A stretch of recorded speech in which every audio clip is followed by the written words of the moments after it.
Hola, ¿qué tal? Un cordial saludo para ustedes. Hoy este nuevo video, ya que hemos avanzado a lo que son los procesos psicosociales, bueno, con el fin de darle continuidad a nuestras clases. Hoy hablaremos de lo que es el proceso psicosocial de la familiarización.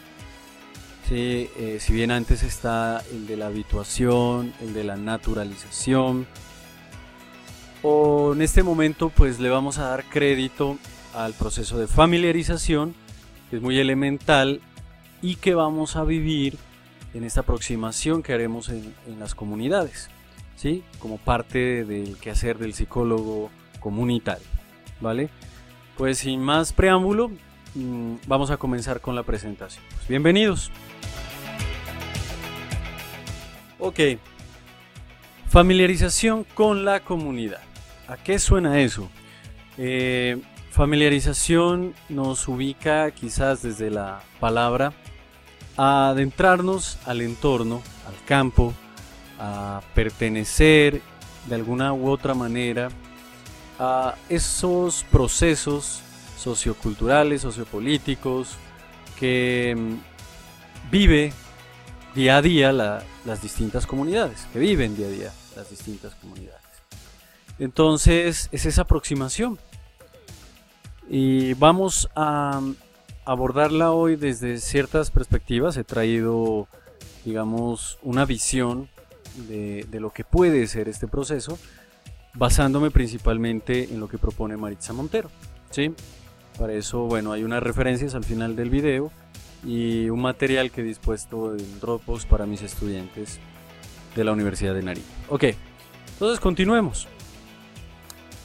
Dice Maritza Montero, ¿sí? Es un proceso de dos sentidos, ¿sí?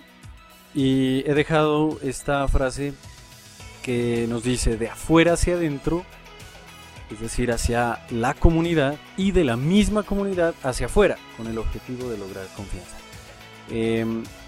Es algo que quizás debemos comprender sucede en la dinámica que se nos pone a favor cuando un psicólogo, ¿sí?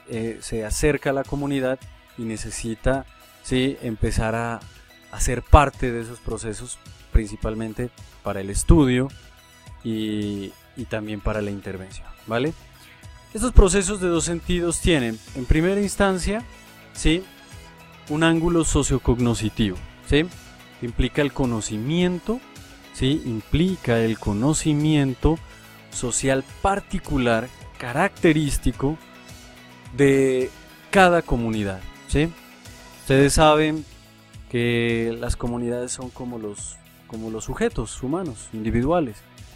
Cada una tiene sus particularidades y esto implica un proceso. Llegar a establecer el conocimiento, llegar a precisamente comprender cómo vive cada comunidad, ¿sí?, implica que tengamos, ¿sí?, un acercamiento al mismo tiempo singular. Y esto nos lleva a entender lo que es la sensibilización en los investigadores. Un psicólogo comunitario tiene que tener dentro de este argot que conocemos como popular, por ejemplo, la vocación. Sí es necesario. Yo considero que sí es necesario que aquellos que se están preparando para ejercer este rol y quienes lo ejerzan, ¿sí?, tienen que tener una pasión, ¿sí?, una posibilidad de competencias específicas, ¿sí?, que lleven a entender y comprender los escenarios no solo desde el conocimiento explícito, observable, desde la evidencia, sino también desde la emoción, desde los sentimientos, ¿sí? No está de más hablar que podamos sentir y vivir la comunidad, ¿sí?, quererla la comunidad, obviamente con todos los requerimientos éticos y deontológicos. Hablaremos enseguida de ello. Bueno, unos consejos iniciales para vivir la familiarización. La familiarización, como ese acercamiento a las comunidades, nos va a exigir de primera mano la información. Informarse lo más posible de cómo es esa comunidad, a dónde vamos a llegar, ¿sí? Qué características tiene sus pobladores, qué características los hace particulares, qué actores sociales, llamémoslos líderes, representantes, las juntas de acción comunal, ediles, etcétera, pertenecen y conforman la comunidad y al mismo tiempo pues la representan. Entonces es importante que nosotros reconozcamos, ¿sí?, la mayor cantidad de información posible previo a nuestro primer acercamiento. Esto nos va a otorgar a nosotros garantías mínimas, ¿sí?, para desenvolvernos en el campo. Por lo tanto es necesaria la información. ¿Qué pasa? Que para llegar a hacer una caracterización inicial, hemos hablado en algunas ocasiones, por ejemplo, de iniciar con la documentación. Documentación que las distintas comunidades tienen, ya sea en gobiernos o en plataformas estatales, como la plataforma de la alcaldía, por ejemplo, ¿sí?, donde se encuentran documentos como el POT, el Plan de Ordenamiento Territorial, y que nos da norte de la ubicación, de datos sociodemográficos importantes para conocer previamente a lo que es, por ejemplo, una entrevista, a lo que es un tocar puertas, unas reuniones con los actores sociales de las comunidades. Bueno, siguiente aspecto, dejar prejuicios y estereotipos negativos, ¿sí? Esta partecita, prejuicios y estereotipos negativos, porque genera conductas aprensivas. Es curioso cuando vamos a comunidades a las que no conocemos, no estamos acostumbrados, y por ejemplo, vamos a comunas donde hay población vulnerable y no nos preparamos para acceder a esos escenarios desde nuestra predisposición en el pensar cómo hacer el acercamiento a la comunidad, hasta nuestro vestuario, que puede o no incidir, ¿sí? Puede ser, estoy hablando desde la posibilidad, ¿no? Pero el momento en el que llegamos a precisamente toparnos ya con la gente, ¿sí?, y no estar preparados en estas comunidades vulnerables, por ejemplo, donde ellos mismos ya tienen ciertos prejuicios, ciertos estereotipos que culturalmente la marginalidad ha brindado, precisamente es lo que nos lleva a pensar que estamos a merced de vivir esa situación. Y las conductas aprensivas pues pueden aparecer, ¿sí? No, yo no me meto allá, yo tengo miedo, ¿será que me van a hacer algo? Y de pronto ni siquiera lo verbalizamos, lo estamos pensando, pero aparece un miedo de vivir ese acercamiento, y eso corta, ¿sí?, el proceso de familiarización, interrumpe, obstaculiza, quizás, esa sea la palabra más acertada. Y dejar también prejuicios positivos, porque no permiten captar lo que está ocurriendo en comunidad, ¿sí? A ver, ¿qué es dejar prejuicios positivos? Por ejemplo, resulta que llegamos a una comunidad, comunidades rurales, he vivido mucho esta experiencia, donde uno llega y la comunidad lo recibe con brazos abiertos. La comunidad muestra una cara evidentemente amable, receptora, de cordialidad incluso entre ellos, ¿sí? Y bueno, ¿qué sucede? Que nos sirven pues un cafecito, nos sirven lo que tienen ahí a la mano y nos dan esa bienvenida a los psicólogos, pero eso nubla en cierto momento que puede estar, ¿sí?, por debajo, que subyace a todas esas conductas que estamos evidenciando. A ver, me explico. En cierto modo, resulta que al momento de brindarnos esa cara, ¿sí?, pueden estar escondiendo, ¿sí?, realidades que son objeto de estudio nuestro, y que precisamente por responder a esa cordialidad, acogiendo esos prejuicios positivos, ¿sí? Cordialidad, amabilidad, que pueden ser aparentes, ¿sí? Desviamos un poco el curso o nos ponemos, ¿sí?, ciegos frente a la realidad concreta que puede estar sucediendo. Eso no es únicamente en el proceso de bienvenida, ¿sí? Puede resultar en un proceso prolongado, entre sesiones y sesiones, precisamente de dejarnos llevar por algo que de pronto es aparente, ¿vale? Puede desviarse la comprensión de la comunidad. Es lo que nos dice en sí este consejo, que debemos cuidar muy bien. Muy bien. Seguimos. Ahora bien, no todas las comunidades están sujetas a espacio físico. Sin embargo, para este periodo académico entraremos a hablar sobre comunidades referentes o demarcadas a espacio físico, ¿sí? Como primera instancia está el recorrido de la demarcación específica. Conocer nuestro entorno, ¿sí? Conocer el entorno al que las comunidades pertenecen. ¿Por qué?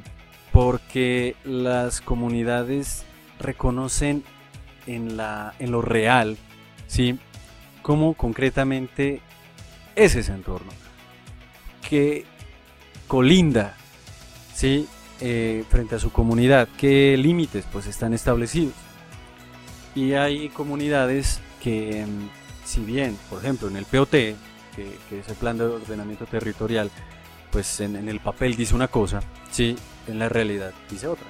De ahí que pues podamos hablar de lo que tenemos al final, de líneas invisibles, las fronteras imaginarias, que sucede, por ejemplo, cuando trabajamos con comunidades inmersas en el pandillismo, ¿vale?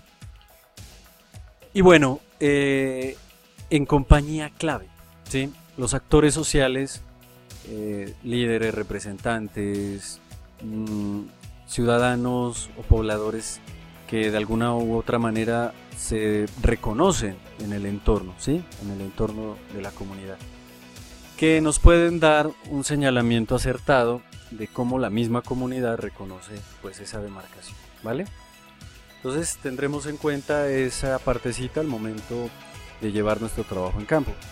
Establecer, por eso, después de informarse, establecer el contacto con estos líderes, con estos representantes, con estos actores sociales para poder avanzar, ¿sí?, y conocer una demarcación no solo de papel, ¿sí?, no solo en el plano, ¿sí?, sino que en lo simbólico, ¿vale? Ok. Y entra a jugar un papel importante la capacidad de observación, ¿sí? La observación directa, la observación, no esa observación que corresponde a netamente ver, ¿sí?, características que podemos decir, características de ingeniería, de cemento, de ladrillo, no sé, de lógica arquitectónica, digamos, sino la capacidad de observar, ¿sí?, las conductas y las interrelaciones que en ese entorno demarcado suceden.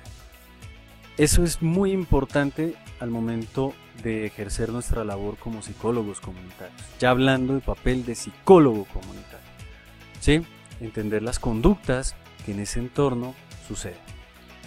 Referente al objetivo de la investigación, al que vamos a plantear, referente a las características que podemos contrastar desde lo que dice un documento estatal a lo que pueda verse y observarse ya en el campo, ¿sí?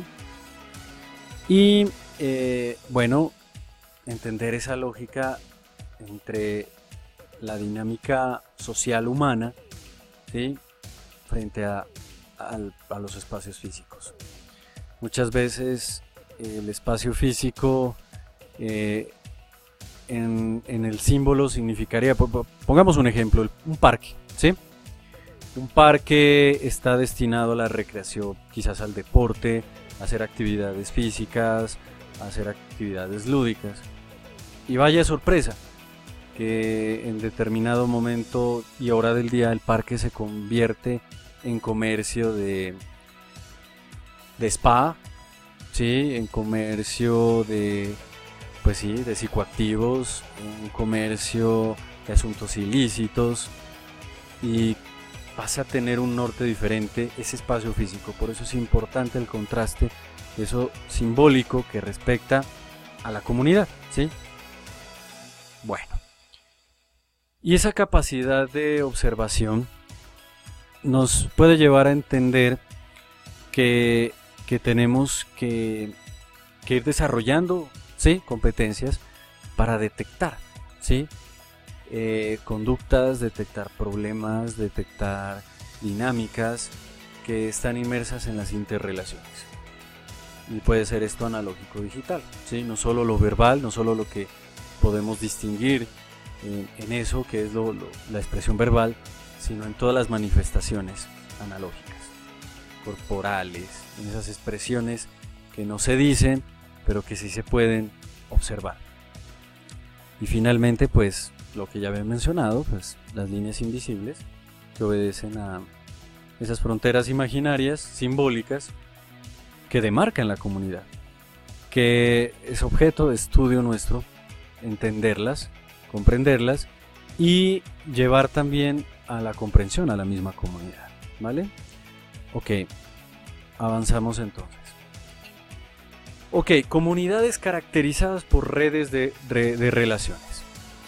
Les decía, en un momento tenemos frente al espacio físico, que es importante, y por el otro lado, esas comunidades que son características o caracterizadas por determinado momento, por la temporalidad, por un espacio como el virtual, ¿sí?, que va más allá del territorio físico. Son reales y que son objeto de nuestro estudio. Las demarcaciones por la cultura o por la historia. Sí, hay comunidades que están sujetas a una historia, a un pasado, a un proceso sociocultural, sociohistórico, y que efectivamente no necesariamente pertenezcan a un espacio físico o que los convoque un espacio físico, como un barrio, como una localidad, como una comuna, sino que hablamos, por ejemplo, de eventualidad o propósitos, ¿sí?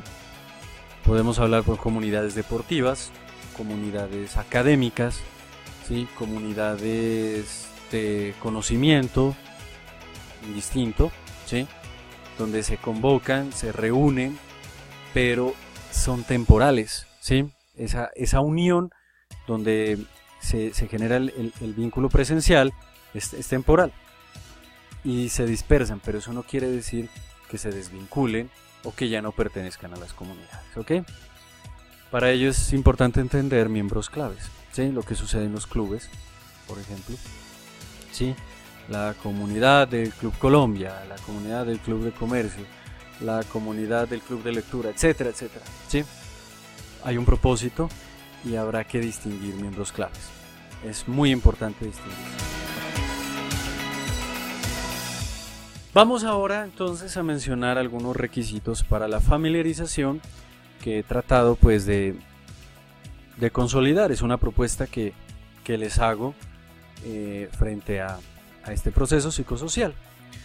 Primero, que hay que tener un carácter mutuo, ¿sí? ¿Qué dice Miller 2004? No podemos simplemente deslizarnos dentro de ella, la comunidad, sin ser anunciados y comenzar a recolectar datos. Si pensamos un poco en las dinámicas que sucede a nivel nacional aquí en Colombia frente al censo, ¿qué sucede en el censo? Se llevan a cabo encuestas, no se prepara el personal, sencillamente se les da un mapa, se les da una cantidad de material y se los lanza pues al campo, al trabajo en el campo, para precisamente llevar a cabo pues lo que respecta a eso, una recolección de datos. ¿Qué pasa? Que es impersonal. Sí, la comunidad los atiende, se recolecta información, pero no se nutre siente ese vínculo, ¿sí?, que enriquece la información verdaderamente. Y es ahí donde la familiarización debe jugar un papel importante para llegar a conocer a profundidad la comunidad, para desenmascarar lo aparente, ¿sí? Quizás por eso de pronto se ha vuelto más amiga la psicología comunitaria de la metodología cualitativa, las implicaciones que respecta a esta metodología exigen ese panorama, ¿vale? Ok.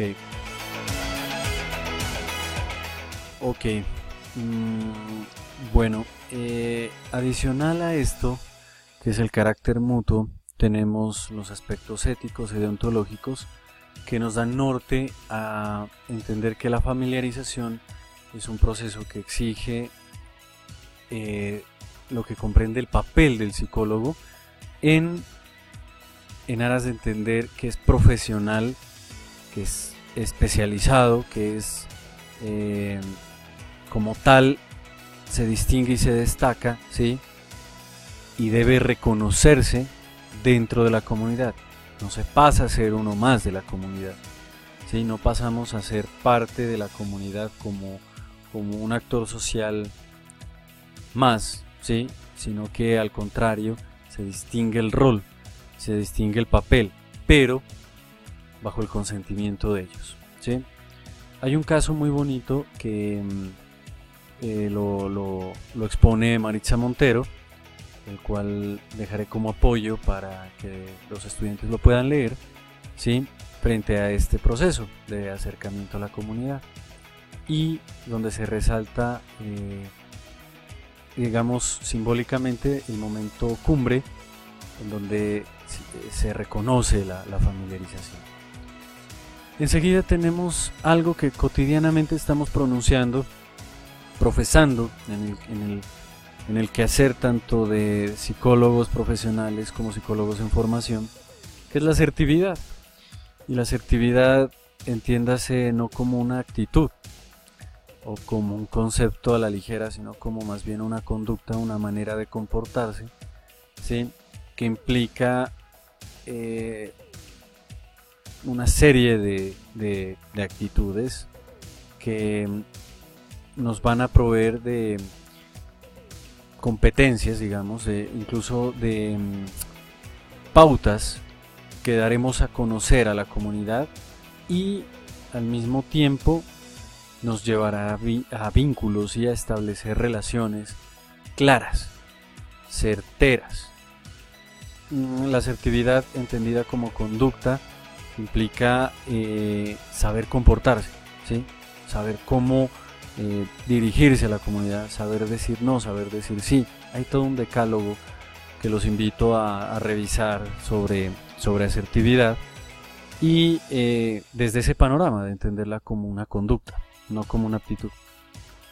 Bueno, la claridad es desde el principio algo elemental. La familiarización implica darle a entender a la comunidad que nosotros vamos a establecer unos objetivos, ¿sí?, que no vamos a causar expectativas erróneas. Eso es lo que más ha perjudicado y ha vulnerado el rol del psicólogo, porque muchas veces profesionales llegan sin un norte específico y empiezan a crear falsas expectativas. Vamos a cambiar la comunidad, vamos a mejorar la comunidad, vamos a dejar esto, a dejar aquello, y luego ese trabajo que se hace no corresponde o no, bueno, no se deja pues lo esperado, ¿sí? Se obtiene otra cosa, ya que en sí misma, bueno, la intervención siempre tiene efectos, pero se espera otra cosa y no se cumplen esas expectativas, que resulta que la comunidad se siente pues vulnerada, quizás engañada en algunos casos. Entonces es necesario que desde la familiarización nosotros aprendamos a ser claros, ¿por qué no decirlo asertivamente? Y bueno, no debe confundirse o identificarse como uno más, lo que había mencionado, ¿no? Cuidar el rol del psicólogo implica ser profesional, implica ir más allá de entender que uno no es un voluntario, a pesar de que se esté haciendo voluntariado, por ejemplo, que uno no es un agente que está haciendo trabajo comunitario únicamente. No, el psicólogo comunitario tiene que reconocer su epistemología, su argumentación, sus enfoques, sus limitantes, su ética, su código. Muy bien. Bueno, ¿qué pasa si no logramos familiarizar con la comunidad? ¿Qué pasa si no tenemos esto? Primero, tenemos una cortesía esperada, ¿sí? Se obtiene una comunidad que responde a las necesidades del investigador, ¿sí?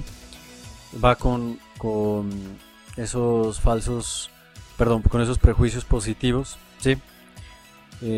Va con ese rol a veces confundido del psicólogo, un psicólogo directivo que no pisa el campo, que no conoce el campo, que no palpa la comunidad, ¿sí? Y efectivamente se juegan ahí papeles de autoridad erróneos, donde la comunidad, por no perder quizás algo, ¿sí? Por no desviar algo, por no desaprovechar ciertas oportunidades, suceden cortesías esperadas, ¿sí? Aceptando de pronto cosas que no van a, digamos, a ser reales o no van a confluir muy bien con los procesos que se buscan con el fin pues de promover a un objetivo la comunidad, ¿sí? Entonces hay que tener mucho cuidado. Se preguntarán o me preguntarán, bueno, profe, ¿cómo podemos distinguir una cortesía esperada? Precisamente cuando nosotros no hacemos un reconocimiento verdadero de esa posibilidad de habituarse, naturalizarse y familiarizarse con la comunidad, ¿sí?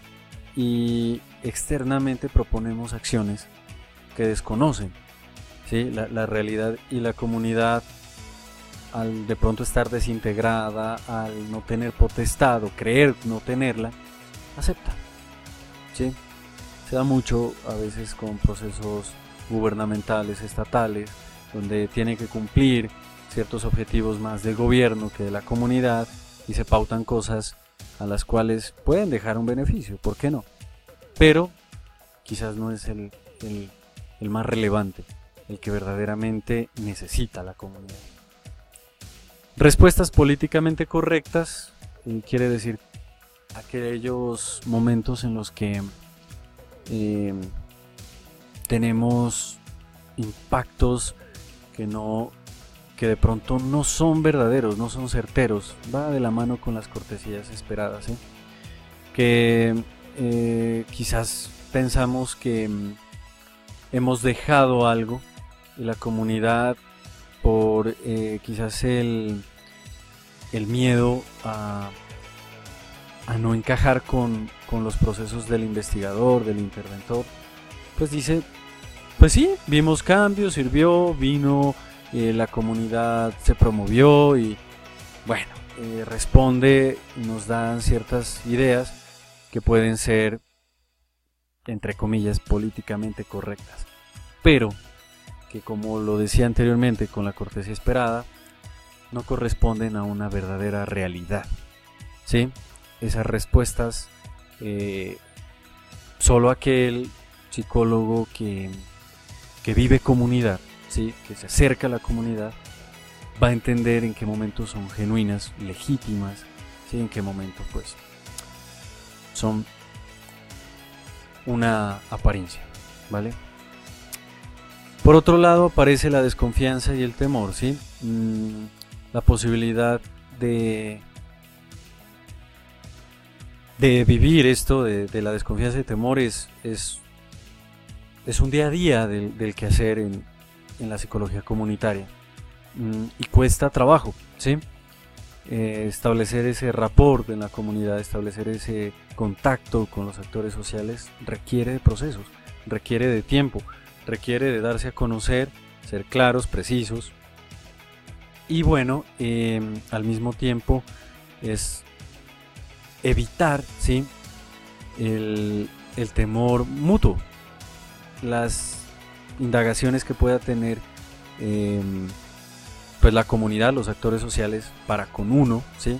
Frente al trabajo que uno tiene con ellos, ¿sí? Porque a veces las comunidades no tienen por qué conocer a plenitud qué hace un psicólogo, ¿sí? Sino que más bien descubrirlo con el trabajo, con el tiempo. Y el temor de uno a enfrentarse en el campo, ¿sí? Tuve un par de casos, ¿sí? Profe, es que a mí me da miedo esa comunidad. Profe, es que yo con esos habitantes no me la llevo, no podría. Bueno, uno escucha las razones y resulta que está lleno de prejuicios y hay que hacer una elaboración primero personal para poder establecer ese acercamiento. Si no, la familiarización va a estar llena de sesgos y esa desconfianza se la siente. Los seres humanos sentimos la desconfianza. No tenemos que llegar a ser psicólogos, los habitantes de las comunidades no tienen que llegar a ser especialistas en ello, sino que el día a día los lleva a entender cuando se establece ese vínculo, ¿sí? Que implica la interrelación. La interrelación puede basarse en la confianza, ¿sí? En ese vínculo, ¿vale? Indistinta visión entre la apariencia y la sinceridad. Es un reto que, como lo decía anteriormente, tiene que basarse también en la observación, ¿sí? La sinceridad implica la claridad y eso le tenemos que exigir a la comunidad, ganarnos eso, ¿por qué no? Y permitirle a la comunidad expresarse. Es de pronto uno de los requisitos para que la sinceridad se presente de una manera legítima, de una manera natural, ¿sí? Y bueno, es lo bonito de este quehacer. Ir con el tiempo desenmascarando realidades, desenmascarando problemáticas y a ello construyendo alternativas de transformación, de cambio. Sí, pensando en soluciones, ¿por qué no? Pero quizás más bien de brindar posibilidades. Allá va enfocado nuestro rol, ¿vale? Y bueno, el posicionamiento ético, no necesariamente tenemos que vivir la ética como la clínica en la psicología lo exige, pero sí una ética sólida, ¿sí? Es donde nosotros casi que debemos profesar el código deontológico para saber qué y cómo actuar, ¿sí? Creo que los psicólogos en Colombia tenemos esa necesidad de conocer, no leer el artículo tal o el código tal del psicólogo porque nos lo piden en la academia, porque debemos incluirlo en un trabajo, sino que vivirlo. La ética se vive. Es por eso que hablamos de un posicionamiento, ¿sí? Y eso nos da garantías. A futuro nos va a dar garantías. Entonces, tomar posición del objetivo que se va a llevar a cabo, ¿sí? En este caso inicial con mis estudiantes de sexto es caracterizar. Y como vamos a caracterizar, no vamos a generar expectativas de cambio, de talleres, de intervención, porque todavía no lo vamos a hacer, ¿sí? Nuestro objetivo es caracterizar, pero implica una familiarización, ¿vale? Quizás a posteriori sí podamos a través del diagnóstico llegar a diseñar una intervención, pero inicialmente tenemos que ser claros con eso. No neutral. Esto es bonito. A veces pensamos que el ser neutral o imparcial, entre comillas, no sé si podamos hablar que sean sinónimos exactos, el ser imparcial o neutral, ¿sí? Es beneficioso para un trabajo. Se debe ajustar a la coherencia de la investigación e intervención. Implica, como les decía, la asertividad, ¿sí? Saber decir sí, podemos abordar esta problemática que nos demanda la comunidad. Decir no, podemos abordarla por estas condiciones, por estos factores de tiempo, por estos aspectos de costos, por estos aspectos. Todo eso implica un nivel ético. Es corresponderle a la comunidad frente a eso. Informar desde un principio con claridad cuáles serían sus funciones dentro de la comunidad. ¿Cuáles serían sus funciones dentro de la comunidad? Sí. La claridad, ya lo había mencionado, nos ubica en lo ético y es necesario tenerlo presente en cada aspecto que demos a conocer a todos los agentes a todos los actores sociales de la comunidad. Bueno, pues bien, eso ha sido hasta el momento esto tan valioso que es la familiarización como proceso psicosocial, y aquí les dejo una serie de referencias que nos pueden apoyar esta idea. Principalmente, bueno, me he basado pues en Maritza Montero, retomo cosas de ella y con algunos componentes que he podido conocer de esta información. Entonces, bueno, pues nada, quedaré atento a ustedes, agradecerles pues su atención y nos veremos quizás en un próximo video, ¿vale? Que estén muy bien, un abrazo para todos y todas, bye.